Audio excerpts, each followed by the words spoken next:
Hi there. Thanks for joining me. Have a seat for a moment. Today we are going to really dissect down dog, low push up, cobra to down dog in a fine tuning sort of combing through the sand sort of way. But will you settle with me? You can bring your hands to your heart, close your eyes.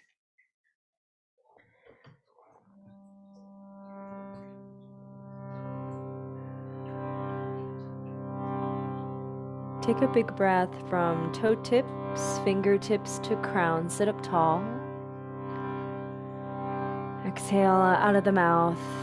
Let all tension exit back to the earth. And let's chant the sound of Om. Let the tongue soften. Don't forget to seal the lips at the end of the Om. Breathe in.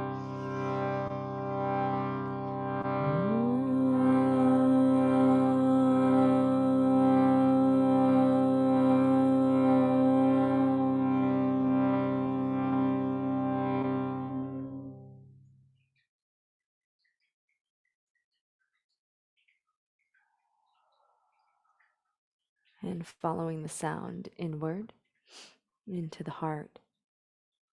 And notice a moment of pause, of stillness. Good. Thank you. So just remember that coming onto your knees in low push-up and plank is not a weakness, it's a strength. It's knowing yourself, and it is a building block, meaning that when you begin the process of low push-up on your knees, you can really observe how it is when you do multiple vinyasas, low push-up, up dog, but we're only focusing on cobra today, and down dog. And each time you want to refine it more and more, have a little more control, more breath, more strength, and be able to hold it. And eventually, right, this is over there through practice, all the way over there, have ease, right? And so a couple things that I really want you to take on your low push-up vinyasa journey. And when I say low push-up journey, I mean the vinyasa, breath linked to movement, is when you link a few poses together. So when we link down dog, this is how we're going to do it today. Down dog, plank, low push-up, cobra, down dog. That whole sequence is a vinyasa. So remember that it's not a flow, right? In the sense of that it moves quickly. Think of the flow is the whole class and how the class, right, intelligently weaves together. But the vinyasa flow, right, is postures being held for full breath cycles and then linking those together. So train your brain to know that low push-up is a pose. Cobra is a pose, a full breath cycle. Down dog is a pose, right? Okay, and just keep refining it. So let's begin in down dog. So turn your index fingers, we'll start on the knees to work the down dog from the hands up. So with your hand shoulder width apart, turn your index fingers out. So the index fingers are parallel like the sides of the mat. And what this does is it helps root the J, the index finger and thumb, also called the triad, the space in between, and then the knuckle of the index finger and thumb. And this is really important when we do this vinyasa flow of postures. You don't want this part of your hand to pop. It can create tension in these joints and then translate it up the arm, which we don't want, right? We want our yoga practice to be lifelong. And so when we refine these movements now and we just keep refining them every time we do them, that's how we ensure that. And so, depending on the width of your shoulder girdle, some of your hands might be a little wider, some might be narrower, but essentially they're in line. Your wrists are in line with the shoulders, and when you do down dog, plank, low push up, cobra, down dog, you shouldn't have to move your hands side to side, okay? Now, as you root that J, fingers are spread. Imagine the forearms hugging midline. It's almost like there's an imaginary brick in between your forearms. And then from the elbow up, the shoulders externally rotate. So it feels like the shoulder wings are squeezing, and then the arm bones are going to come back into the sockets. The heart comes a little bit in between the arms. And then you pull the shoulders away from ears, or I say wrap the outer shoulder blades down. When you wrap the outer shoulder blades down, it creates this little kind of cat in the spine. So let me say that again. So first you retract the shoulders, right? And it brings the heart in between the arms, right? And then when you root the J of the hand, you hug the forearms. You wrap the outer armpits down. It's almost like the elbows are wrapping down. And then you draw the shoulders away from ears, and it creates this very tiny cat in between the shoulder blades. And what that little cat round does in the upper back is it helps you keep the core engaged so the spine doesn't go into excessive extension or back bend, which commonly happens when you bring the chest to thighs, chest to thigh, cue, right? Your chest can't come to your thigh, but that's the idea, so we can start to lengthen the spine. But often people will overextend it. Okay. So one more time. Squeeze the shoulder wings, arm bones hug back. Draw the shoulders away from ears and wrap the armpits down to the earth and lift the sternum lightly to the sky. Now curl the toes. Your knees are hip width, feet align with knees. Press your chest to thigh. Feel the front ribs hug together. Breathe. Drop the head in between the arms. Now lift the knees up into down dog. Good. And press the hands down and forward. Your feet are hip width apart. Now, when you press the chest towards thighs, I want you to keep the front of the ribs into the body, which is going to create that slight round in the upper back feeling. Wrap the outer armpits down, root the J of the hand. Now, spread the toes and inhale, come high onto the toes. Exhale, bend the knees a little. Now rise the sitting bones to the ceiling of the back wall. Good. Now feel how when you press the hands down and forward, it's like your spine is tractioning. Yeah? Now start to reach your heels back with your knees soft, but don't let your heels touch. Now feel that strength in your legs. Breathe. Imagine I'm behind you and I'm going to pull your hips. Good. Take a full breath in. Exhale out the mouth. Now inhale, shift forward into plank. Bring the shoulders over the wrists. Now when you shift forward, you shouldn't, let's drop the knees and rest. You shouldn't have to adjust the distance of hands and feet forward or back. So that's a clear indication that your down dog may be too narrow or too wide, okay? So let me say that again. When you're in down dog and you inhale, shift forward plank, the shoulders should go over the fingertips and you shouldn't have to move your feet. I feel like I'm saying a lot of shoulds and I don't like to should anybody. So what could be happening is if down dog is new for you, a lot of the times we narrow the down dog from hands to feet because it's easier. And many people say the cue, bring your heels to the ground, which I don't want you to do. And so then that makes you kind of have to go to the distance that's necessary to not move hands and feet when you shift forward, yeah? Okay, so let's go back down dog one more time. Let's play with this, breathe in. Exhale, shift forward into plank, shoulders over wrists. Now drop your knees, please. Keep your toes on the ground. So I preferred curled toes, right? Because lifted feet is like a gym push-up, and that's not what we're doing here. But curled toes is going to help you gain access, control of the feet. You know, the feet usually just want to do their own thing. So we're trying to gain awareness of our feet and everything that we do. Now, when you shift your shoulder heads, your clavicle bones over the fingertips, the tailbone will naturally drop. So I have to bring my knees back a wee bit to lengthen my plank, modified plank.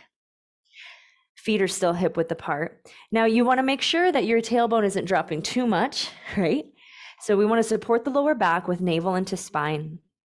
Now when you shift forward in yoga, our low push-up is elbows hugging back, elbows in. Now you can rest at any time because I'm breaking down so many things, right? So I'm resting in this like knee curled toe position, but you can rest however you'd like on all fours, just waiting for me. Thank you for your patience. So when your elbows hug in, okay, you want to make sure, so some people say that cue like elbows to the side of the ribs, right? Which is accurate. However, sometimes people overdo it when they don't quite have the strength for low push-up, and then their elbows hug in, but they hug in excessively, and then they rest their ribs on their elbows. So it looks like this, and I don't want you to do this, okay? So the elbows hug back, but you don't want them to turn in and touch the ribs. Notice what that does to the front of my shoulders too. They round forward, which we never want that to happen in the front of the shoulders. You never want the front of the shoulders to round forward, or this space from the pec, front of the shoulder head, and elbow to like be like this, decreasing this angle. We never want this to happen. Low push-up is wrist aligned with elbow, shoulder head above elbow, front of shoulder heads back, ribs in, tailbone long. This is low push-up in the upper body, okay? And so your elbows, they bend back, but they're to the side of your ribs, so you're not resting on them. And you have to shift your chest forward a far amount. Often most people don't shift far forward enough because it seems like it's too much. But if you don't shift the chest enough, what happens is that this angle of the elbow and the wrist, it decreases. So if I don't shift my chest forward enough, the angle will be like this. And we want the angle to be like this, okay? So let me just show you here.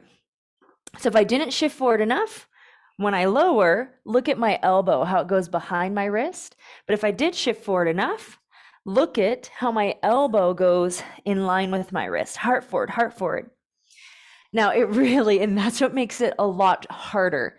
And that's why people don't do it. But if you keep your knees on the ground, that's gonna help you build the strength. And I want you to keep your shoulders higher. Okay, so like the full form, quote unquote, the full form of low push-up on your knees would still be shoulder heads above the elbows. So it looks like this. Exhale. So look at how my shoulder head's above the elbow a little, right? Whew. But in the beginning, I want you to really feel all of these things I'm trying to ask your body to do. Just go wee little wee low push-up, little bend. And so if you're cultivating the alignment and the precision and the control and the strength, your low push-up in the beginning might be like this, exhale. And that's beautiful. Just little tiny bend. And I promise you, the more that you just honor the tiny bend over time, you're going to be able to go a little further. And then you stay there. And then over time, undetermined amount of time, right? You're going to be able to go a little further. And then you'll be able to do that kind of what I said is full form. And then you'll be able to lift your knees. Making sure it's looking okay in there. I'm not perfect. I don't think it's perfect, but that's what I want you to think about low push-up, is that it's never perfect. No matter how many times you've done it, because that means every time you do it, you're like, ooh, how can I make this better? And that's for your safety, okay? All right. So that's the lowering part, which is typically the hardest part. And now, what is your neck and head and your gaze doing? And so your gaze is a little forward, but your chin is slightly tucked. And when you bring the gaze forward, it's going to help you shift your chest forward because your gaze is directing the energy and the movement of your body, right? And so if I looked down and my head was like this, then, my body's, the line of my spine is not moving forward. Okay, so we're going to exhale. We're doing one now. Hands down. Your pelvis is going to drop a little bit. Shift forward. Breathe in. And now exhale, bend your elbows, maybe just a little. Inner hand rooted. Heart forward, heart forward. Now, when you come down, I want you to bring your pelvis down, but keep your shoulders lifted. So squeeze the elbows. Now, bring no weight in the hands and point the toes. Separate the feet hip width. Breathe. This is baby cobra. Make sure that your ankles are straight and that all 10 toenails are rooted. So just make sure that your feet aren't twisting or the top of the foot isn't popping off. So then when you root the top of the foot and toenails, your kneecaps can lift. With the feet hip width, breathe. Your pubic bone is reaching towards your toes, and it's going to help you lengthen your spine. Now, you squeeze the elbow points, slight tuck of chin. Feel the heart reaching forward and the front of the shoulders lifting. Take a breath. Good. Now you can stay here. Some of you might try a little higher cobra where you walk your hands forward. So my fingers are in front of my shoulders, right? Before they were kind of by my rib cage, chest, nipple area. Okay, any of the around there. And then hands forward. Now as you make the legs strong, keep the front of the shoulders moving back and the elbows bent soft, knees lifted, tailbone, pelvis rooted. Now inhale, higher cobra, elbow soft, shoulders away from ears, and breathe here. So what I don't want you to do is straighten your elbows and hug your shoulders, okay? So soften, breathe in. So if you're in high or low cobra, now check it out. We're gonna come right back to all fours down dog, but I don't want you to drop your chest. So curl your toes. From the core, breathe in. Press into the knees, press into the hands, exhale. So I'm gonna walk my hands back a little bit. Now we're back in down dog. Good, take a breath. Exhale. Great, come onto your knees. So we're gonna do it again. And we're gonna do the whole sequence in like a vinyasa, breath to movement. And I just want you to remember that when you come down into low push-up, you drop the pelvis, but keep the shoulders lifted. So really the upper body is in the same shape the whole time. So exhale. When your knees are down, we're just gonna go to cobra, whether you go high or low, low, high. And then if you're in higher or lower, right, you're gonna curl the toes, keep the chest lifted, try not to drop it. So that way, when you're transitioning in between these movements, you're using your core and the strength of your upper body, right? So you're not collapsing at any time. Right. I've seen a lot of people when they do low push-up, they think that they have to go low. So then they do something like this, right? And then they just flop. So I want you to learn how to go slow, gain strength, believe in yourself. Okay, so let's come to down dog. Exhale. Knees soft, heels a little lifted. Lower ribs hugging. Inhale, shift forward, plank. Exhale on the knees. So heart forward. Good. Inhale, belly in. Slight gaze forward. Exhale, bend the elbows back a little. Root the inner hand. Or heart forward, shoulders above elbows. Pause, pelvis down. Baby cobra, melt the heart, point the toes. Breathe in. Exhale, some of you higher cobra. Inhale. Now wherever you're at, keep the chest lifted. Exhale, curl toes from the belly. Tailbone reaches back all fours to downward facing dog. One more time. Inhale, shift forward, plank. Exhale on the knees, toes curled. Breathe in, forearms hugging. Exhale into your low, heart forward, belly in. Pelvis down, baby cobra, lower high. Inhale, feet hip width, point toes. Now curl toes, chest lifted, down dog, exhale. Good job. Now come back to seated, please. Gather your hands at your heart. And just knowing that all of that's a lot of information, and it's in the cells, the tissues. And so it's through practice, consistent practice, that this knowledge reveals itself to you. So just keep practicing and have faith. Hands to heart, exhale your air. Let's close with Om, breathe in.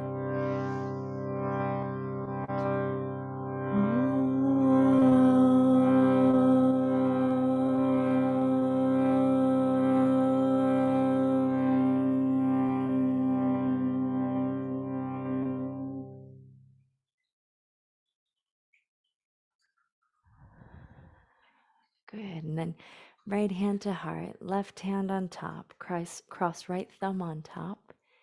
The heart wings, eagle mudra, or the eagle symbol of the hands. Close your eyes. So Jai. Jai is a Sanskrit word. It means praise. So praise the flow that guides you, whether it's your practice, your life, your heart, your spirit. May you listen to its guidance. So we say Jai Yo flow together. Jai Yo flow. Thank you so much. Good. Oh, doing namaste. Oh my goodness. Thumbs in between the eyebrows in prayer. Honoring the sacred space shared in the tradition of yoga, we say namaste. Bye. Thank you so much. Hi there. Thank you for being here. Please consider subscribing to my channel so we can stay connected. And if you found value in my offerings, please share with all the people you love who you think may benefit. And if you'd like, comment below. I'd love to have a conversation. Until next time, aloha.